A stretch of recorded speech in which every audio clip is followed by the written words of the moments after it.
Hi, I'm Marsha Lehman, and I'm a Knox County Master Gardener. Today I'm at the home of another Master Gardener, and we are looking at a Bottlebrush Buckeye. If you look at the handout, you'll see the Bottlebrush plume in the photo. This is obviously finished flowering, so this would be the time to prune it. Now notice I said this would be the time to prune it. We've assessed this plant and determined that it doesn't have anything that needs to be pruned.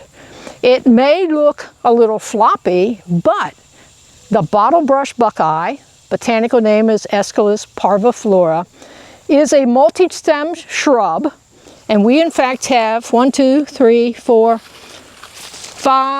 major stems coming out of the ground. So we've got 5 major stems. It's a multi-stem shrub. I'm not taking any of those out.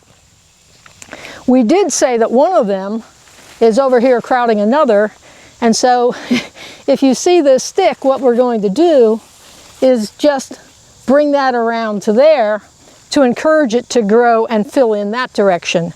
And we actually have another smaller one back here that we did the same thing with.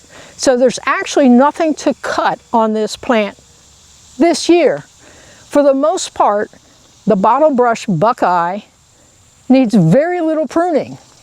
And occasionally you would come in, you'd always look for the 4 Ds, dead, diseased, damaged, dysfunctional. We don't have any of that. And then the second would be, as it continues to grow and starts to fill in, because it does tend to sucker and put up new shoots, you would occasionally thin for airflow and sunshine. But we have plenty of airflow and sunshine. And in fact, the homeowner said that originally this stood up and she was a bit concerned that it had started to flop. Well, no, it naturally has a mounding shape. So it has now gotten tall enough that it's starting to mound, and this is perfectly fine. I have absolutely no cuts to make on this shrub at this time. Next year may be a different story. We do have, as she pointed out, a little bit of Japanese beetle damage on leaves, but that's nothing that needs to be removed. So it is, again, it's a native plant.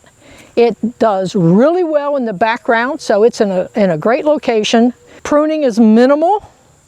You would want, if it needed pruning shortly after it was planted just to get it off to a good start, maybe, but this one doesn't need anything.